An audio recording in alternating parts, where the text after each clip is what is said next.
రాజు, ఊర్లో అందరూ ఏటేటో మాట్లాడుకుంటున్నారా? మన గురించి మాట్లాడుతుంటే మనం ఫేమస్ అయిపోయినట్టేనే. ఒరే, నీకు నాకు ఏదేదో ఉన్నట్టు మాట్లాడుకుంటున్నారా? ఇప్పుడు ఏటత్తవే? అందరు ఎలాగ మాట్లాడుకుంటారు కదా, అది నిజం చేసిస్తే ఎలాగుంటదా అని. ఈ శివరాత్రి పండుగ నుండి రాజుగాడే మన తండ్రి. మనం పెళ్లి చేసుకుందామా? ఇక్కడున్న 3 నెలలు నా 9 నెలలతో సమానం. అంటే రోజుకి 3 రోజులు లెక్కరా. వద్దు రాజు, నువ్వు ఇంటికి వెళ్ళొద్దు. అలా గుండుకే నేను వదిలేనే.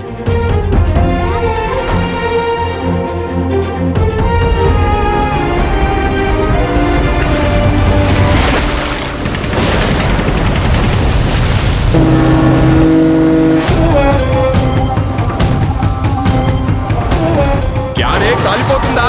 నైతో మీ దేశంకి ఏమి చేసినా తుడుచుకొని పోవటం అలవాటైందా? మా దేశంలో ఉన్న ఓరకుక్కలని ఉత్తరం వైపు తిరిగిపోస్తే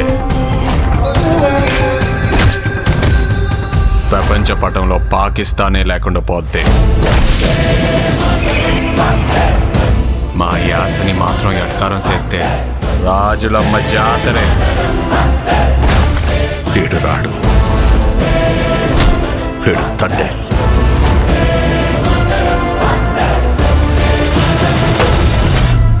ఏడు సముద్రాల అవతలున్నా ఎత్తుకొని మరీ లాక్కొచ్చి ఇక్కడ పడేస్తాను.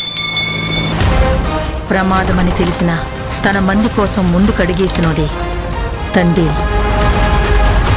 తండేలంటే ఓనరా? కాదు సార్, లీడరు. రాజు, నీకు ఏడు నీళ్ళతో స్నానం చేయడం ఇష్టమా, లేకపోతే నాతో ఉండడం ఇష్టమా? నువ్వు నాకు 7 నీళ్ళతో స్నానం చేయించడం ఇంకా ఇష్టమే.